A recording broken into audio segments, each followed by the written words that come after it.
All right, well, welcome back, everyone. I hope everyone enjoyed their lunch. And now it is my great pleasure to announce our keynote panel, a conversation about the future. And I will turn it over to the Honorable Phil Weiser.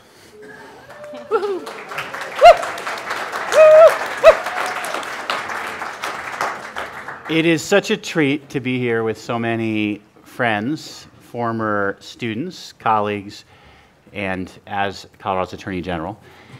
I have a real honor here with some special panelists who bring lots of great backgrounds. Before I acknowledge them, I do have to acknowledge, in case it hasn't been already, today is Dale Hatfield's birthday.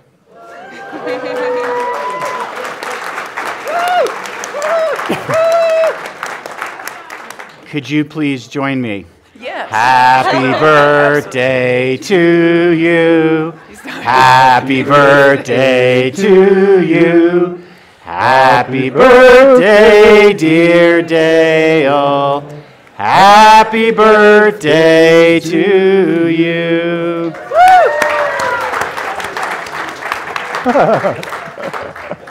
This conference wouldn't exist if it wasn't for Dale Hatfield when we were first starting.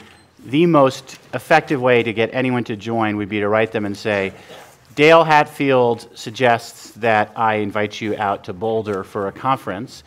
And people invariably would say, whatever Dale wants, I'm happy to do, which is why we have a Dale Hatfield Scholars Program, a Dale Hatfield Professorship, and a lot of students who are so indebted to Dale.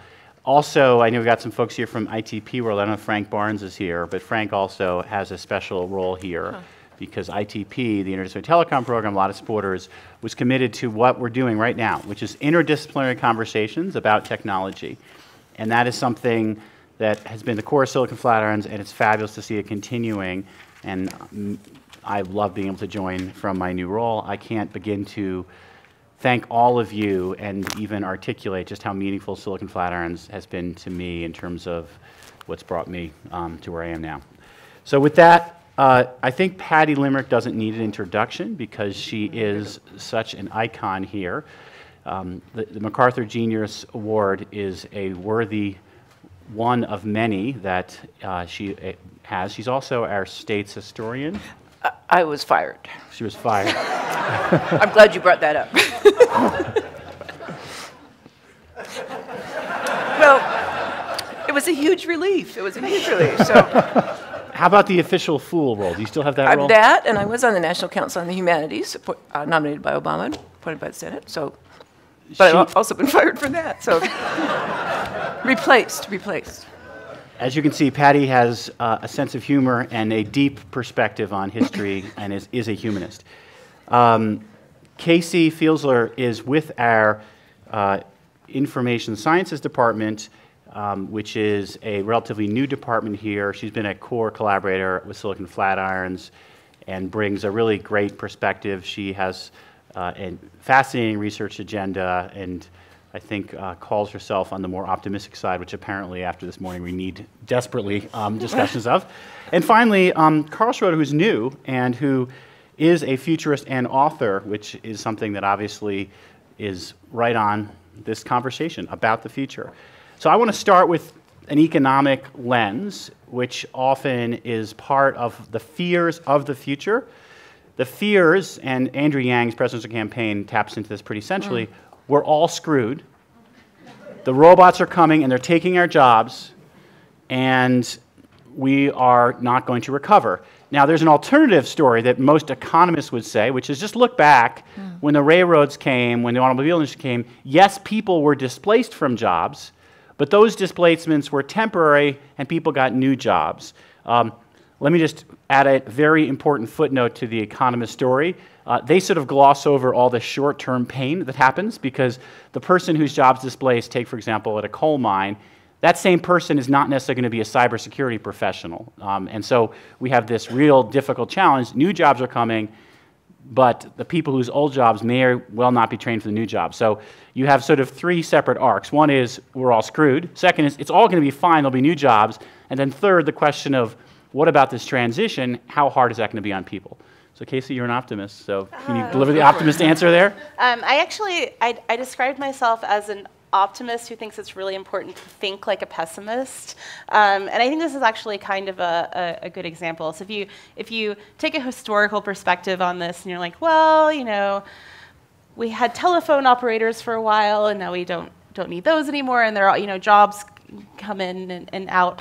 And I think we're sometimes, I think it's important to be able to think towards the like long-term consequences of a new technology, but sometimes you can do that in favor of not thinking about the short-term consequences.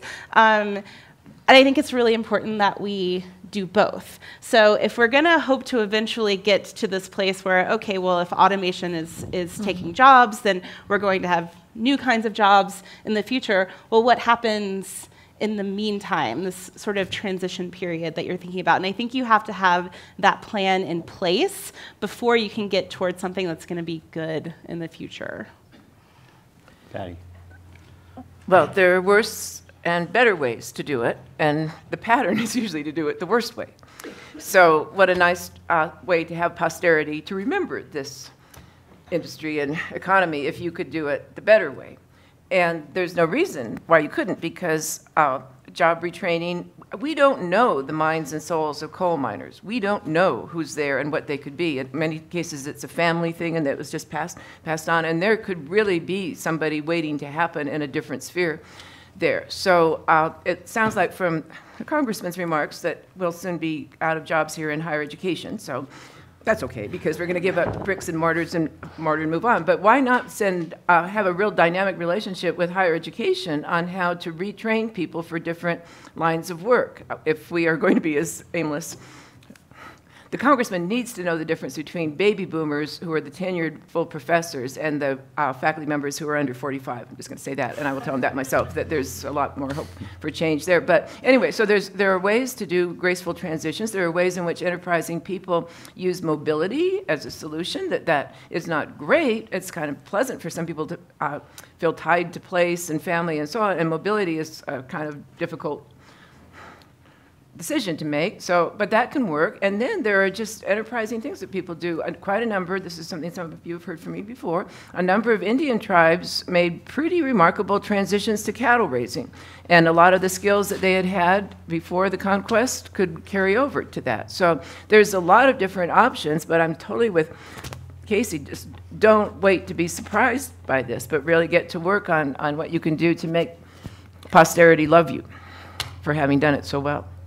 So Carl, Brad Feld, who's often at these conferences, says we all need to be reading more science fiction, which I assume is absolutely music to your ears. You need to be reading my science fiction. In particular. I can't remember if he said that or not. Part of the challenge to get to what I think both Casey and Patty is the imagination, and for people who are on the precipice of disruption, to use the overused word, it is hard to embrace that it's happening. So part of the reason these transitions are so hard is that people who it's happening to don't want to believe it. Mm-hmm. What are your thoughts on, just focusing particularly on that issue, but then also more broadly, and how do we work towards an acceptance of what I would say is inevitable? It's just technological change will change the nature of work. Yeah. When you're completely within the system, you can't even conceive of something outside of the system. So when we try and describe the future, we do so using the language that we have, and that language contains all of the assumptions that we've got and all the blind spots. So we literally can't do it. You have to fall into it. You have to fall out of the world that you're in and into the new one to really see it. Take, for example, jobs and retraining and stuff. I see the paradigm or the concept of the job itself going away, not in the sense of the Star Trek sort of labor-free society, but that for the last 150 years or almost 200 years, we've been concerned with the material economy and with material production. And the idea of the job is closely related to the philosophy of Taylorism, the interchangeability of workers. And so when we think about the future, we're still thinking about jobs, and which means we're still thinking about how we can go into some interchangeable position. I'm a physician, or I'm I'm a lawyer, or but one can be replaced by another, and the role is still fulfilled. That is what I see going away due to AI and automation. And that blows away the paradigm for having a conversation about jobs. It's no longer a coherent thing to even think about. So it gets to be really, really hard to talk about change when it's that kind of change. That's where fiction comes in, because it allows you to provide a multidimensional experience to people with touchstones that they can understand, such as the physical reactions and emotions of a main character and their hopes and dreams and things, while leading them through what is going to be an incredibly strange and strange-making experience. If I just go back, rewind this, and talk only about the category of the job going away, I'll get blank stares. It just does not compute.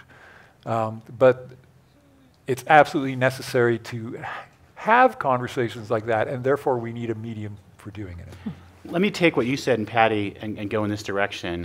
One of the challenges that I experienced in sort of leader of higher education, and this is the generous interpretation of what our congressman might have been trying to say, is people are imprisoned, Carl said it well, by their past way they've been shaped. So if you talk to an anthropologist, their view of the world is they're teaching anthropology, and the jobs that they're teaching are going to be so people can teach anthropology, get a PhD in anthropology.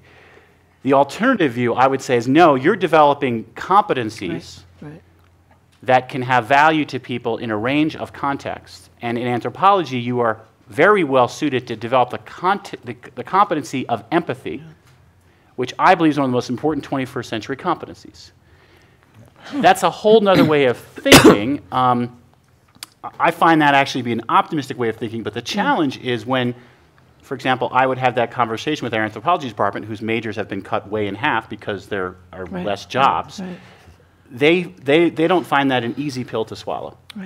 If I could just go there, I am not disagreeing with the congressman on his assessment of higher education's resistance to change. I wasn't whooping in the back. I often whoop, but I thought that would be inappropriate if a baby boomer in the back begins whooping as I did at rock concerts in days of yore, so I'm not going to do that.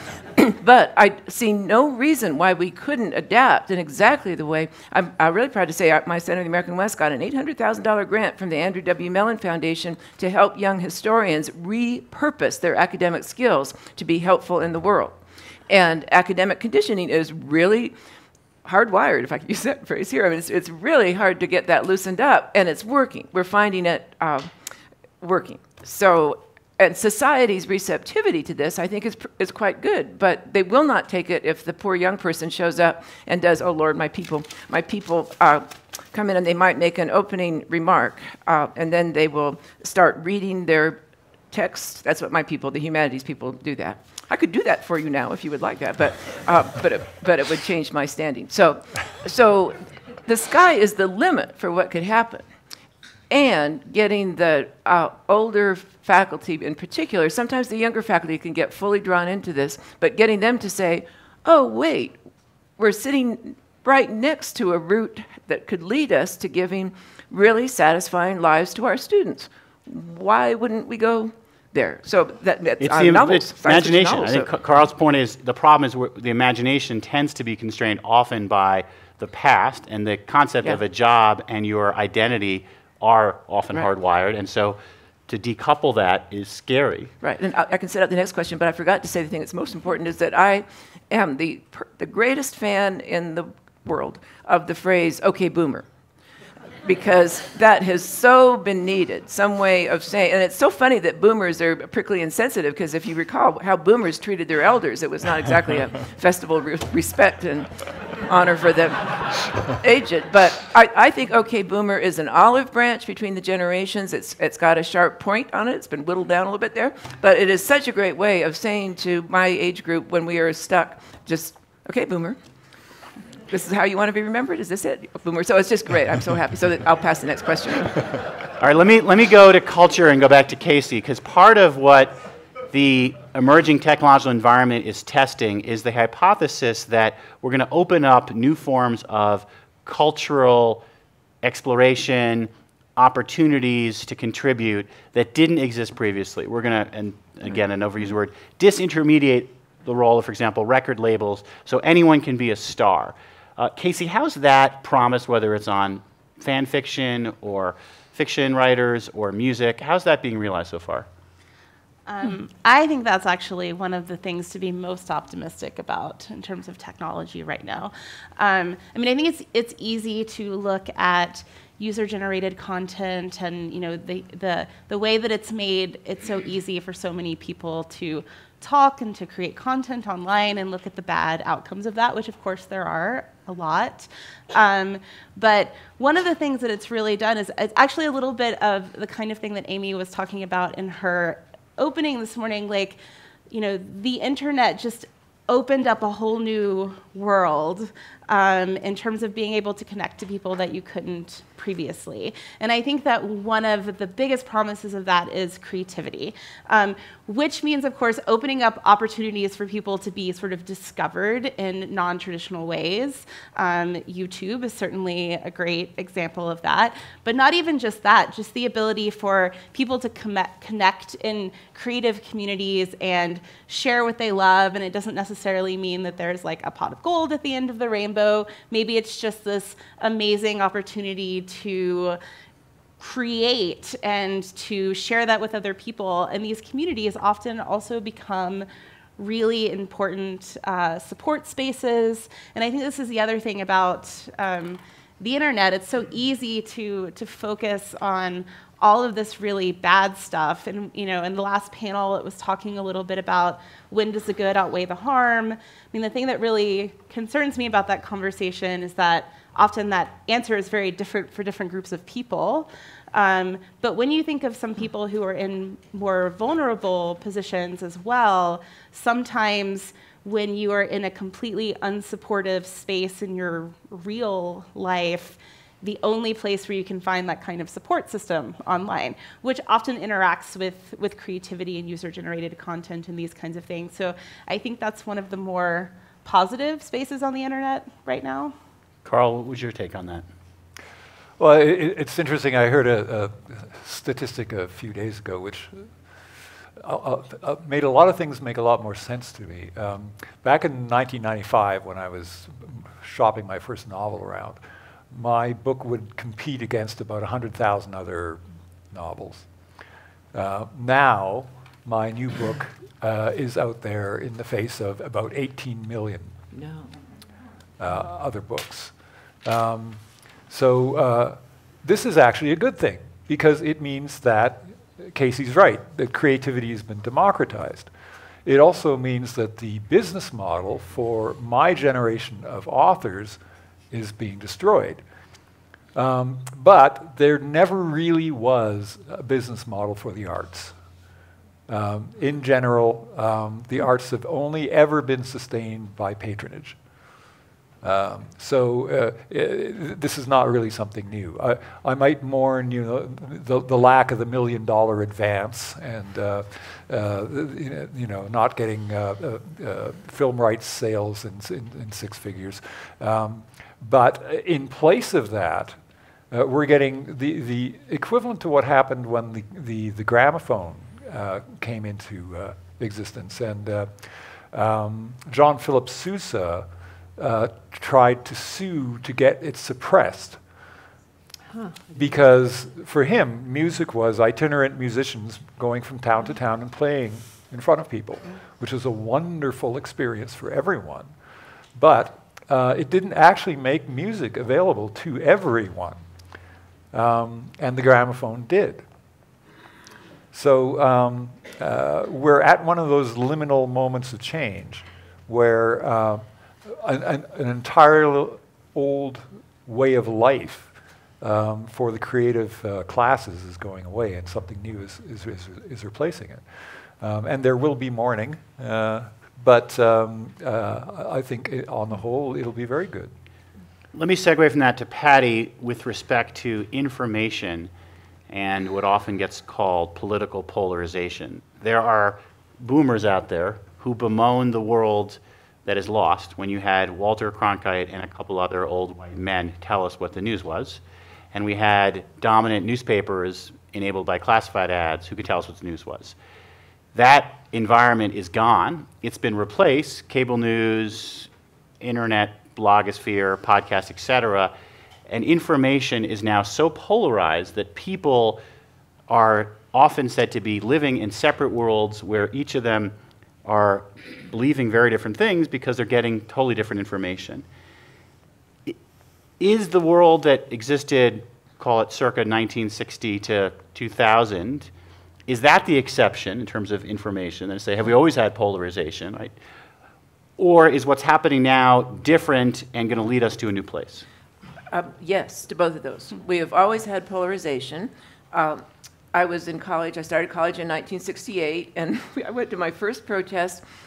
This is very meaningful. We shut down the Central Services Building in the Redwoods at UC Santa Cruz, and I can tell you, Secretary McNamara was really frightened when we did that. He thought, oh, I better reevaluate my foreign policy. So the secretaries could not get to work. That was a really big. So anyway, so I was there, and I was 17, and they told some experienced protesters came and said to us, you know that when the SWAT team comes, they will try to step on your foot to crush the arch in your foot.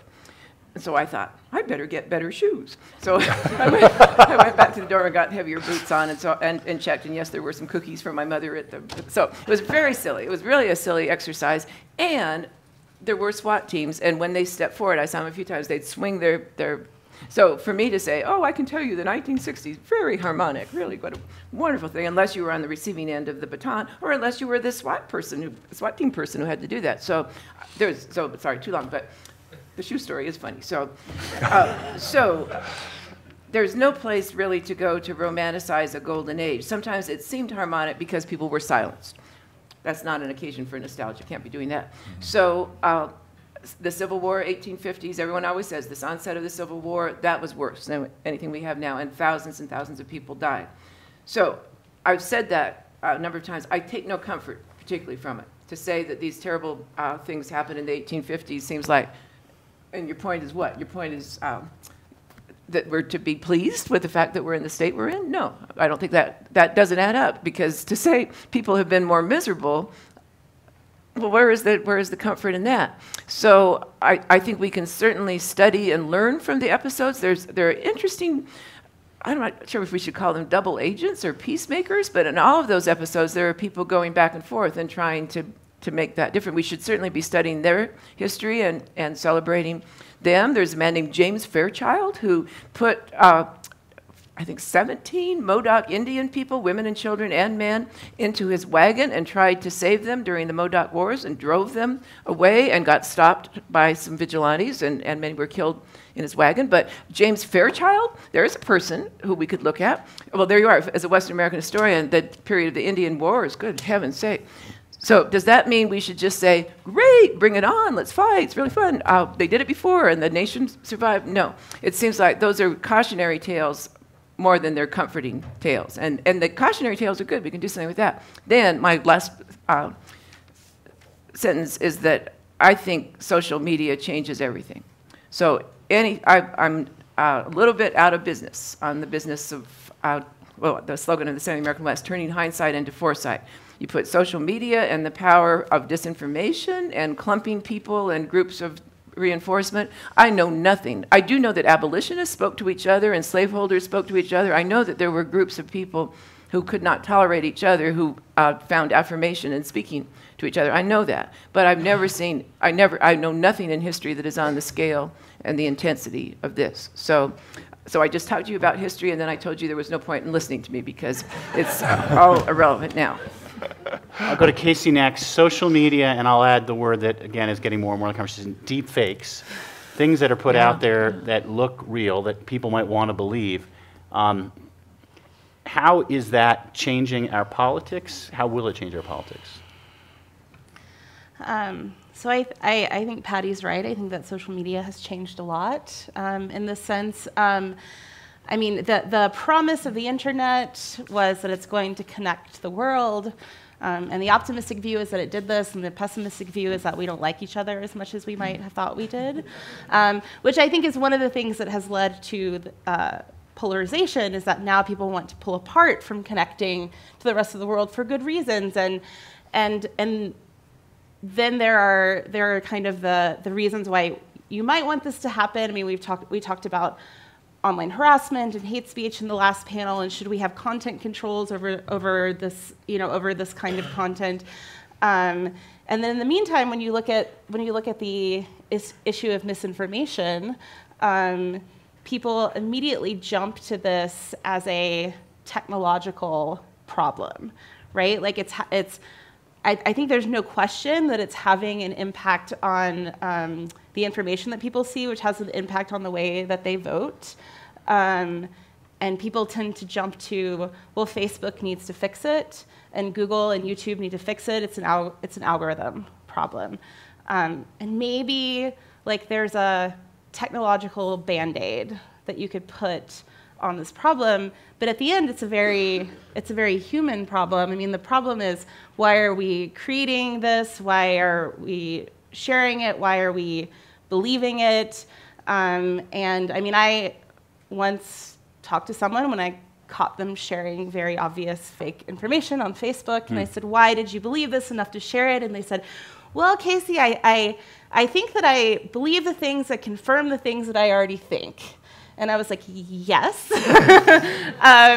And even if you're self-aware enough to know that, it might not change anything, right? And so even if, so let's say that, we fix the algorithm, and now misinformation is dumped to the very bottom of the search results. Maybe it's on page 3 of Google. You're still going to click through all the pages, and you're like, oh, this is mainstream news, or this is fake news, or this is something, these are from sources that I don't trust. And then you're going to stop when you get to the thing to click on that confirms what you already think. Right. And the problem is that this problem, the social problem, is so much harder to solve than let's fix an algorithm. Well, we had an algorithm before, Walter Cronkite. Right, exactly. The information wasn't out there. Now, the information is out there, and the best case scenario you're saying is it'll be a little harder to get to, but what you're saying, the real problem is that people want it, and once they get it, they're going to share it via social media, and so it's going to be really hard to tame this, call it misinformation beast. Yes. Yes. Sorry. I was supposed to be the optimist. No, it's okay. Carl, you've been on culture. You were optimistic. So, Carl, what's your take on this misinformation challenge for our political system? I thought I understood it, and I thought I had a solution up until about 2 minutes ago. And now I've realized that I don't. I wrote a story for MIT Technology Review a couple of years ago called Noon in the Anti-Library. And I ended up getting actually invited to Athens to speak in front of the International Association of Libraries. Can I do a product endorsement? Sure. That's a really good story. It's really good, and that's just a product. I wish you could buy it rather than it being free, but it is in fact free online. In any case, it's about what happens when AI gets fast enough that it can create deep fake libraries on demand instantly, or the anti-net deep fake internet's worth of false information. So I went to Athens, and I decided to scare the librarians, and I told them about this idea, and then I said, but the thing is that, of course, the important thing about information as we had it was that it had inertia, both physically and in a real sense, and in terms of its movement through society. A library has actual physical inertia. It is costly to make and produce books. It's costly to create and make libraries. So when we create and disseminate this information, the crap gets filtered out. And I used to believe that. I believed that when I said it. But now I'm just seeing that, in fact, what we were doing was we were populating those libraries with stuff that could be paid for by the rich white guys who were in control of everything.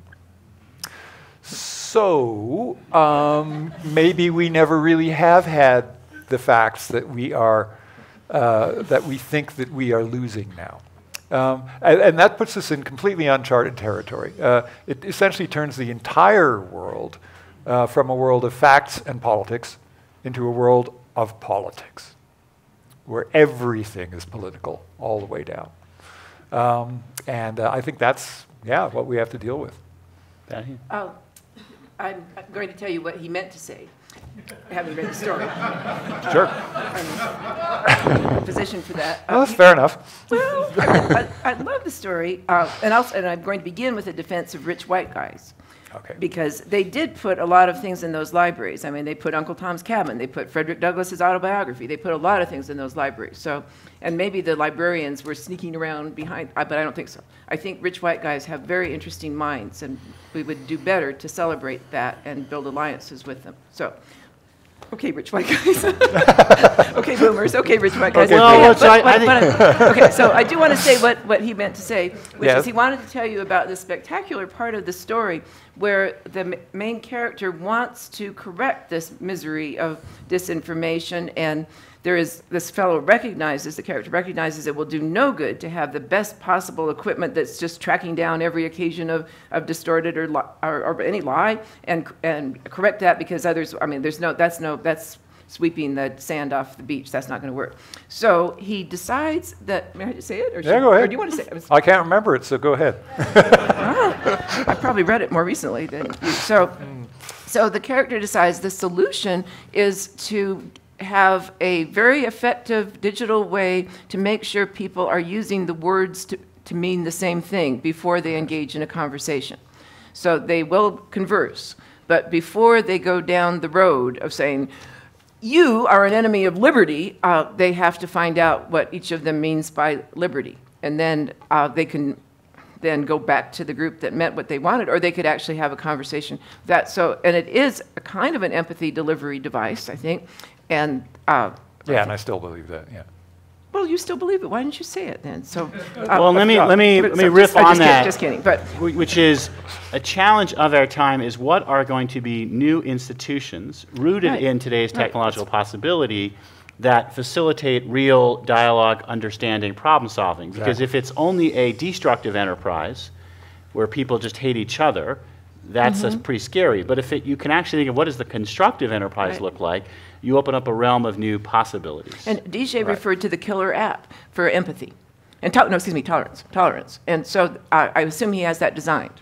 Where are you? So that just seemed like there's a really hopeful thing. And I think it was good to go for tolerance rather than empathy, which might be more manageable. But your translation thing, in Western American history, my people write about all kinds of things, miners and cowboys and so on, and they don't write about interpreters and translators who were the most important people in the American West. Because whenever Indian people meet white people, if the translator screws it up, there's going to be violence. If the translator can work it out effectively, there will be less violence. So translators and interpreters, moderators, your character's design, if that's not our hope, then I will have to go back to and this gets back to where Casey started, which is when you think about the challenge that Facebook faces, one way to think about it, Cass Sunstein has said, they have this incredible platform. They could try to make sure people see other views. What your response is, it doesn't matter what Facebook tries, people don't want it. I think that's entirely possible, yes. I mean, personally, my Facebook was curated for a long time where I saw lots of different views. I'm from Georgia. And after a while, I actually curated so that I did less of that because it felt like it was better for my mental health. And because I have trouble not engaging when I, for example, see misinformation. And I think so. I mentioned earlier the sort of power of the internet for social support. And one of the things that I think is really important for that to work well is to be able to create smaller communities. I've been looking at Tumblr recently, and one of the challenges with Tumblr as a platform is that it's completely flat.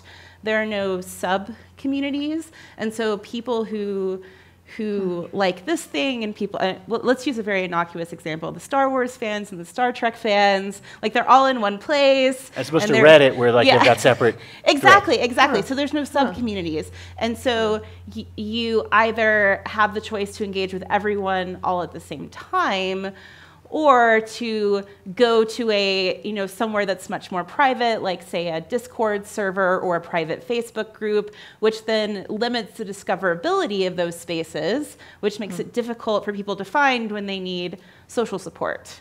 So I think it would be, actually Reddit is an interesting example because it does have sub-communities, but a bit more discoverability. But what I would really like to see in platform design is the ability to have both, where you can both speak to everyone at once when you want to, speak to who you want to. And for all the times we've mentioned sort of the negative aspects of Facebook, it's one of the only social platforms out there that has granular privacy settings where you can choose who you're talking to, except for Google Plus, RIP. I think this is one of the problems that, so the affordances of the platform that you are completely changing the way that you can interact with people. And this is actually one of the reasons why then platforms have so much control over how we're interacting, I think, without us realizing it. Like, if you're on Twitter and then you have it brought up earlier, like why would you stay on social media if harassment is happening? Well, your only choice is to be there or to not be there. And if everyone who is in a vulnerable position decides to not be there, then it's a particular kind of voices that are then not being heard. Whereas this could change if, for example, Twitter started having granular privacy settings. So this really, it impacts the way that people can interact. I've got some more questions, but I'd love to get questions from the audience, and we do have a Norm. I just wanted to make an optimistic statement. I wrote this and I put a star by it because and someone else, I'm echoing something somebody said, but I didn't keep track of who said it. But the optimism that is huge is that this is the area that presents problems, but it also presents the greatest potential for dealing with and solving all the other problems. So rather than the get in line, digital and high-tech people, it's really get to the front of the line and work on your own problems. But it's what you were telling me about the forms of taking scenarios and finding consensus. And so it's what's really different, and a basis for optimism is that I don't think you can say that if it comes to infectious disease. I don't think you can say those people they can send them out, or any other sort of thing like that. You have to say it'll be really good if they can take that on, but you can't say they could contribute to the solution of all the other problems, and that's what I think is the case here. And if I left without saying that optimistic thing, I would have to stop everyone in the hallway and tell them my optimistic thing one by one. So thank you for tolerating that. All right, so the norm is first a student with the first question. Corian's got the mic.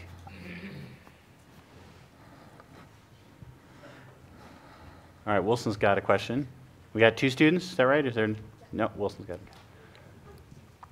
Sorry, thank you. So you guys talked about sort of this era of Cronkite when news was more, I guess, accessible, or you had only 3 networks, so necessarily news had to sort of cater to a larger audience. I guess one of the consequences of that breakup was we got, with cable, more, basically people could self-select into these filter bubbles with MSNBC or Fox. Is there a danger in potentially trying to break up Facebook or these platforms that you make the filter bubbles even worse because now people aren't just seeing things because of a filter bubble, but because they're on an entirely separate platform? So this is doubling down on Casey's last point, which is in defense of Facebook, having this one dominant platform and social networking that everyone's on holds out the promise of a broad conversation. Yeah. Is that something we should celebrate or at least appreciate? Carl, any thoughts on that? Yeah, I think that, notwithstanding what we've said about the anti-library and stuff, in the long run, I think this is a self-correcting problem. And the reason I think that is because I actually believe that there is a real world out there. And the more knowledge that you have of the actual world, the more successful you are going to be. So people and societies who go into filter bubbles that are significantly disconnected from reality are just not going to do very well. And they may not do very well to the tunes of millions of people dying, unfortunately, over the next generation or so as we sort all of this out. But the fact is that our discourse has to ultimately be grounded in reality. So we will circle back around to some kind of a consensus. And it's not going to be the worldview that we have right now. But it's going to be something that's recognizable to a lot of us. And a lot more nuanced, I think a lot more generous. And it's, yeah, it's got to happen, or we simply cease functioning. So there are a couple different strands there. With your last proviso, it could be said we're all going to hell in a handbasket. Or another way is we're on an unsustainable path, which will ultimately mean we're ungovernable. But you, before that, said this other thing, which is misinformation doesn't have a future because ultimately facts will matter. Obama, in his farewell address, said facts have a way of catching up with you. Yeah. When I talk about water management, for example, I say we can't deficit finance water. Right? We only have so much water. We have to decide how to use it. We need it. So pretending we have things we don't have is not a long-term viable strategy. Is that a fair way to say that? Yeah, and pretending that new political actors such as the climate don't exist is also not viable, because the climate is a political actor and it will continue to be one. So you know, you can walk around doing the na thing, but that's not going to make these new agents of change that have come into the world go away. And there's a lot of people who would like them to, and they're trying to remake the world in the image of a society that we no longer have. And they can remake the world, but it's not going to work. To give people another optimistic take, and this fits in the institutions theme, one part of my job is I get to work on a range of different issues. So on water, I was at the Colorado Water Congress with a range of different stakeholders, very much operating the spirit that Carl just said, which is everyone in that room accepts climate change is happening because they're seeing it. We have less natural snowpack. It's 65 degrees in Antarctica. People know it. So like, okay, what are we going to do about it? There's none of that na, because they're saying it's our livelihoods that are on the line. We have more people in this state. We've got less natural snowpack, less water. How are we going to deal with it? And it's very solutions-oriented, very much thinking about innovation in a positive way. That is, again, another note of optimism. All right, we got questions from non-students in the room. Plenty. So Phil mentioned the new institutions, and Casey maybe mentioned some newer platforms or controls. I don't want to force hands into optimism, but I would love to know more thoughts about what we can create, and maybe this is getting too far into the next panel, or tomorrow, but what we can create and what it does look like that works in the future. How do we keep less people from dying before the facts catch up to us? I'll start on this, then Casey and others can go. For me, that is the most important question. What are the constructive institutional designs of the future to address real challenges? And I had written a couple years ago an article called Entrepreneurial Administration, and one of the premises, these new institutions won't necessarily look like the prior classic governmental institutions that were more hierarchical. Often you hear the word command and control as how they would operate. So for example, here's an institution that I am a fan of, the LEED building standard, which is what governs this building's energy efficiency and green values. That's not set by a governmental body, actually. It's set by the Green Building Council. Now, there is a governmental standard called Energy Star. I'm a fan of that, too. You could have imagined a world where Energy Star was set by a private sector body and the LEED standard was set by a governmental body, which partly means governmental entities, and call it civil society entities, compete in the market for governance to develop solutions. And so one optimistic take is you'll see new institutional develops, BTAG, to take a Dale Hatfield example, would be another one, and governments can help support them towards solutions. The Green Building Standard is supported, encouraged by governments. And these institutions can grow up in lots of different ways. There are certain values they've got to reflect, some of the same values we think about with administrative agencies, being legitimate, being open, being transparent. And in that sense, there's a lot of room for this to happen, and it's going to take a new approach to governance to help it happen. So that'll be my answer to that. So rather than giving you my optimistic view of a platform of the future, because I can't come up with it in 20 seconds, let me give you my optimistic view of the people who are going to build the platforms of the future. So I've been thinking a lot about how we teach technologists about ethics and the social impact of technology and that kind of thing. And the first big cultural change that I think we need to make is to make thinking about the ethical and social implications of technology an integral part of technical practice, so that it is not a specialization, it's not the thing that you learn in your required ethics class at the end of your computer science degree, but it is in every single class that you take along the way. It's in every coding boot camp. It's when you learn to code when you're 5. It's the idea that code is power and that what you build will have implications potentially for the entire world in some circumstances. And then the second part is that I think one way to do this is to really encourage and cultivate a skill of speculative thinking. A lot of this is about thinking about the unintended consequences of technology, of thinking about how bad actors could use the thing that you're building that you have very, very good intentions for, in order to figure out how to design to mitigate those possible harms.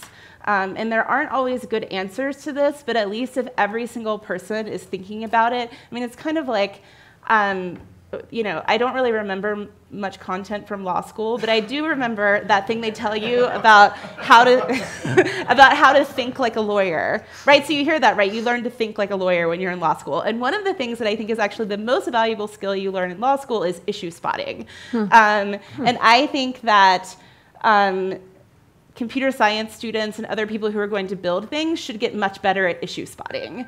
And so I think that is one of the ways, like, if we can, you know, read one of Carl's stories and have a lot of fun thinking about the ethical implications of some technology people might create in 100 years, then you should be able to think about the potential consequences of what you are creating right now. So I have 3 things. One of them I might not have thought of, but the water managers are people to steer by. I've been going to those meetings for more than 30 years, and mostly we talked about ditch gauges for quite a long time, and different, that's pretty dreary. It's not anymore, because, I don't know what, maybe 15 years or so ago, they started saying, when someone would say something about climate change denial, they'd say, well, we can't afford that. We're in water management, we can't do that. And then just move on to what they're, so that was quite inspirational. But they also, oh my goodness, I'm sorry to say that they used to be dreary, but we had, at one of the last meetings of the Northern Colorado group, we had an engineer who had worked in Flint, Michigan, helping people there, testifying, but telling us about his experience. Speaking of empathy, that was an amazing thing. We had a panel, a very forthright panel on women in that profession, which wasn't happening until very recently, but anyway, it was just remarkable. Me Too era, but very frank discussion of that. So the water managers, who knew, but they are the people to really live with and watch, not necessarily from any intrinsic moral superiority, but they didn't have any choice. It's the reality thing there. So, and then the second thing is that I think because people do seem to love book clubs, don't quite know why, but I'm sad about the book sales, but I've not seen the campaign that says, save humanity and save the planet, join a sci-fi book club. But why not?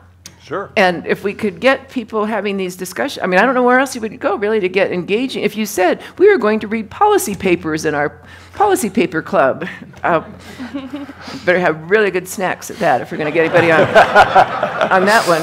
But we are Bring out the edibles, yeah. But so we are going to, indulge ourselves in reading something that will be engaging and fun, is scary and fun. But we were told that we're going to do that because that will help us save the planet and save humanity. So I would do that. And then there's my dream of having, I just learned the phrase incident meteorologist, so that when there is a wildfire event, there's a meteorologist detailed for really closely working on predictions and forecasts. And those people have saved lives. So incident meteorologist, that's good, but incident historian. So there should be just a team of trained young people who would just be there to say, this is the larger perspective. Because I think, other speakers have been really, really good about saying, some of us here, think long term. If you're gauging optimism and pessimism by the thing that's right in front of you, might be very emotionally satisfying, but it's really not a very evidence-based thing to do. So, a science guy over there who just was the first to say think long-term, and he's a closet historian is what he is. So we are, and that's fine to have the closet historians mobilized as well, but it does seem like historians could be very useful in saying think longer and into the past, but also into the future, and think what posterity is going to think of you, which is a pitch I was making earlier. So those are my... I'll try and be really brief, but I don't know if I can.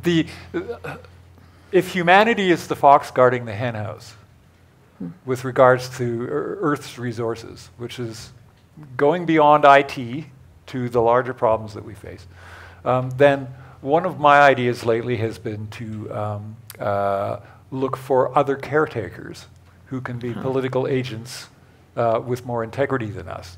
So in my current novel, Stealing Worlds, I create what I call deodans, which are artificial intelligences that think they are watersheds, rivers, lakes, forests, and so forth. And they're rational actors and act on behalf of those entities. So they are literally a new class of political and economic actor that use our own economy to basically safeguard the natural world. There's also what I call actants, which are AIs that think they are things that need to go away, such as there's one that thinks it's the Flint water supply. It's suicidal. Its aim is to make itself, that particular current water system, go away. And if you can create AI, why can't you create an AI with a purpose like that? We are going to be onboarding some really interesting and strange tools over the next decade or so. So although what I just said may sound like science fiction, I'm actually working with some friends of mine to make a deodand. So these things aren't as far off as they might seem. A friend of mine thinking about this design is working on something he calls democracy machine. I don't think he thought about having AIs play a role, but it's an intriguing opportunity. I want to get to the last question, but I do want to first, in service of Patty's point about the long run, there's a great story of Henry Kissinger and Chou En-lai, when Kissinger says, "What do you think about the French Revolution?" And Chou En-lai says, "It's too soon to tell." Oh. Yes. So with that, I want to ask each of you, 20 years from now, what changes will have happened, whether they're optimistic, pessimistic, good or bad, that will be most either surprising to us or transformative? Well, actually, before I answer that question, because Patty brought it up, I should probably plug my sci-fi book club. Oh, what do you know? It's called the Speculative Ethics Book Club, and the hashtag's on Twitter. It's SEBC. And right now, the book is called Infomocracy, which I think that a lot of people in this room, given the conversations today, would find very interesting. Yes. Excellent. 20 years from now, I mean, I've been thinking about this all day ever since I saw Phil's question this morning, and it's so hard to answer that because we're so bad at this. Like, where's my flying car? And because we're so bad at it, I feel like I can be more optimistic than I might be otherwise, like considering the current trajectory of technology. And so considering that I think that AI is definitely going to play a really, really big role in our future, I would just I would like to imagine a future where we're seeing more of the kinds of good things that people were mentioning this morning in terms of healthcare advancements and AI and this kind of thing, and less of the bad things. And I'm too scared to try to go any more detailed than that to stay optimistic. So. To say, by the way, how bad we are, for people who want a reminder, watch Back to the Future 2. Set in 2015, made circa 1987 or something. They missed a lot. Well, I'm not going to retire right away, and I don't really like the idea of retirement, but I feel better after this panel, because if I were to retire, I could read Carl's books and I could audit Casey's classes. So I think, and join a book club. And join book club. So that seems like that's the best idea I've had about retirement. So I appreciate the company here a lot. And we could use an historian at the AG's office too, Patty. So. You want one? Amen. You're hired. I'm not the state historian anymore. You could be the AG's office historian. So. What a lovely session we're having here. So, so I guess the phrase that historians are very kind of bad armchair quarterbacks or backseat drivers when we're not at our most thoughtful, I guess. And so unintended consequences, unforeseen outcomes, that's kind of our stock and trade. And we're really good at that. If you want us to point out unintended consequences and unforeseen outcomes and so on, we can really do that. What good that does anybody who is a practitioner in the moment before us, I don't know.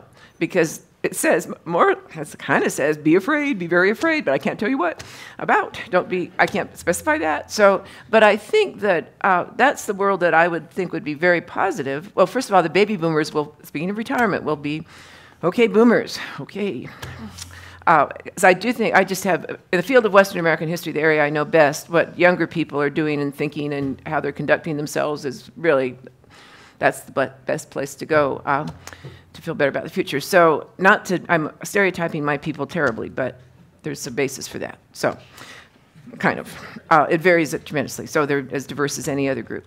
So they'll be 20 years from now.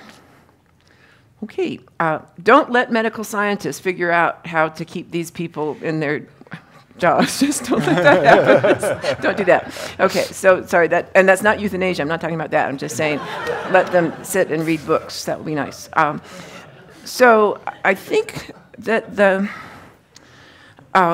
hope is for that generational transition and for the sense that we could do something very much like what ecosystem managers at their best do, which is to put up activity, a policy, a change, a new approach into action, and then monitor the hell out of that. And just keep saying, are we getting the results that we wanted? We all agreed that we wanted to give this a try. Well, for heaven's sake, now it is producing the opposite of the results that we wanted, or something close to that. So I think that practice called adaptive management, which we are at this point really not doing so well in the environmental governance rule, so it's a funny place to go to look for it. But the on-the-ground ecosystem managers are just doing that all the time. We wanted to enhance this species. That species is looking frail and passing away. Well, how did that happen? That wasn't our intention. What did we need to change? So that constant self-examination and monitoring of results, I would like to see that just become, well, yeah, of course we're doing that. We don't just pass a law and then think, taken care of here. That's when we really get into close observation of what, I used to think that was the most boring term in the world, implementation, good Lord. It's got the most drama, it's got the most intensity, Shakespeare, I think, wrote about implementation. I think most of his best plays are about, I don't know if that's true or not, but it's an interesting idea. But implementation captured in its full drama and observed closely, and I don't think that was right about Shakespeare, so please forget that I said that. Well, I think we're expending a lot of technical expertise to solve all problems except the only one that actually matters, which is how do we govern ourselves? Well, good point. Yeah. And if I were to be optimistic, I would say that 20 years from now, looking back, we would see that we had undergone a revolution in self-governance, both on the personal, the group, and national and international levels. And it is literally the only problem because all other problems that we have to solve are dependent on this one. So let's do it. What's your book recommendation? Of mine. Of course. Stealing Worlds, which came out in June, and is about a near future, 15 years from now, utopian revolution that starts in Dayton, Ohio. Can we thank our panelists? It's really fun. Sorry for pushing so hard on that story. That was rude. Oh yeah, that's okay. We have the student awards right up, right? Thank you very much to our keynote panelists and Attorney General Weiser. And now, Amy, if you'd like to come back down and present the Silicon's Flatiron Annual Student Awards.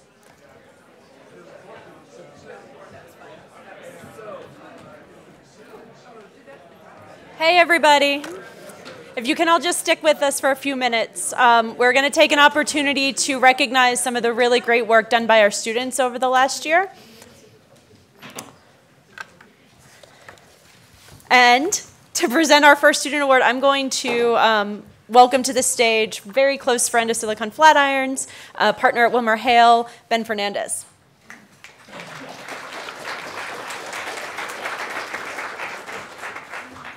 All right, thanks, Amy. So as I was walking in today, I saw a license plate out there that said nerd, and I thought, I am among friends. So, what a great event. So each year we accept papers written about a topic in law and technology, and we judge them with a panel of attorneys at WilmerHale. Why do we do this? We do this to promote the kind of research and writing and thinking and editing that goes into writing a scholarly paper. So the winner gets $1,000 and an opportunity for publication in the Colorado Technology Law Journal. And this marks the 17th year of the contest. So again, we received a great set of papers once again this year. It was tough to judge because they were all so good. But as judges must do, we've selected a winner. So at this time, I'm pleased to announce the winner of this year's WilmerHale writing competition is Jordan Regenet. Jordan, if you'd like to come forward, please.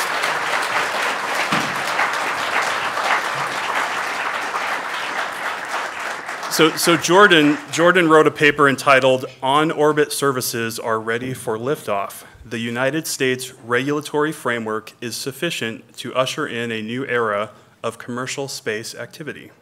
So we commend Jordan for the research and the writing that went into his paper. Please join me in congratulating him once again. Thank you.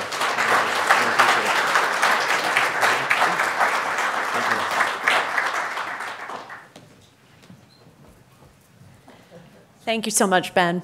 Now I have the great pleasure, I didn't get to welcome him to the stage the first time, so I get to do it this time, to welcome Colorado Attorney General, founder of Silicon Flatirons, all around probably most amazing person, Phil Weiser.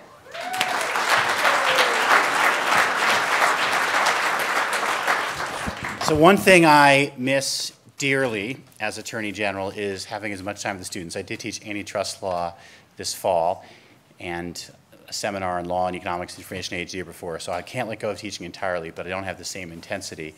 I remember vividly when I met the recipient of this when he started, and I've had the pleasure of writing a letter of reference for him in which I've been able to invoke Pierre de Vries, who I think is here, who's one of the harder judges of talent I know, and the Weiser Multitasker Award also goes to Jordan, so come back up, Jordan.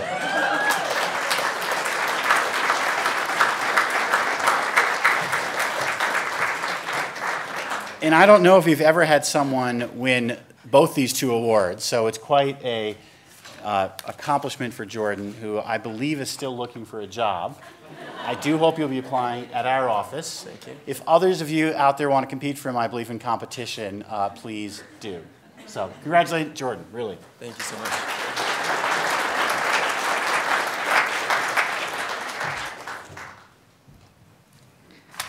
So I get to present the next two awards, and I'm super, super honored to do this. The winner of the Silicon Flatirons Leadership Award was one of the first students who reached out to me when it was announced that I was taking over for Silicon Flatirons. She is always been very impressive. She's right on top of everything. She is quick to volunteer when we need somebody to step in or pitch in.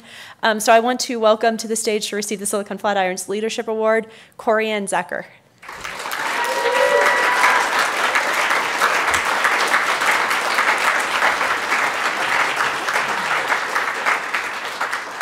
Corianne is also the editor-in-chief of the CTLJ, of which there are many copies sitting out in the lobby if you haven't picked one up. Thank you.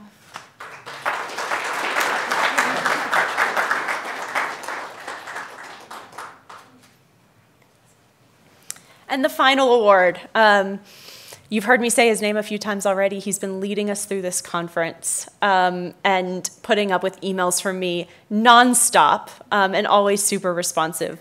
The winner of the Silicon Flatiron's MVP award is Connor May.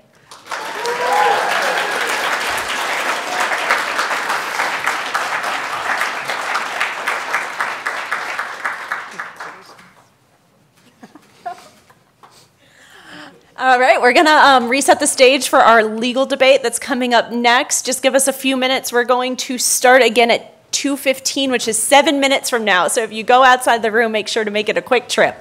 Thank you.